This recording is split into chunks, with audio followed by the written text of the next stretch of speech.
यो नेपाल विद्युत प्राधिकरण कहिल्यै पनि घाटामा नजाँदो रहेछ। नेपाली जनतालाई 18-20 घण्टा अँध्यारोमा अन्धकार पारेर गुमराहमा राखिएको रहेछ। अब अहिले कुलमान घिसिङ आएपछि थाहा भयो।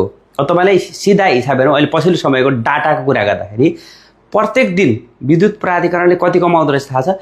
30 देखि 35 करोड पैसा पर डेमा। अब मासिक रूपमा चाहिँ यसले 12 देखि 13 अरब कमाउँदो रहेछ महिनाको। यो डाटा साधारण मान्छेले बुझ्ने कुरा हो, ठुलो कुरै छैन। अनि हिउँदको समयमा चाहिँ अलि थोरै 8 देखि 9 अरब कमाउँदो रहेछ। टोटल वार्षिक रूपमा गर्दाखेरि 90 देखि 120 अरब पैसा कमाउँदो रहेछ विद्युत प्राधिकरणले। घाटा भन्ने नै छैन, कमाउँदो रहेछ।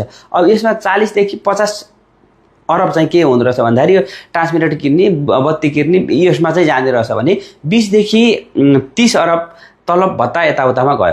अब बच्यो कति? 60-70 त गइसक्यो, बाँकी बच्यो 30 अरब फाइदा। त साधारण कोही चाहिँ चाहिएन। यो कुनै त्यो एसियाको टप इन्जिनियर चाहिएन कि साधारण लाटाले पनि बुझ्ने। एमालेका कार्यकर्ताले कहिले बुझ्ने यो कुरा के? क्लियर कुरा छ त, यसमा कुनै कन्फ्युजनै छैन। कोही इन्जिनियर कुलमान घिसिङ पनि चाहिँदैन, हितेन्द्र साक्य पनि चाहिँदैन, साधारण मान्छेले पनि यो हिसाब गर्न सक्ने रहेछ।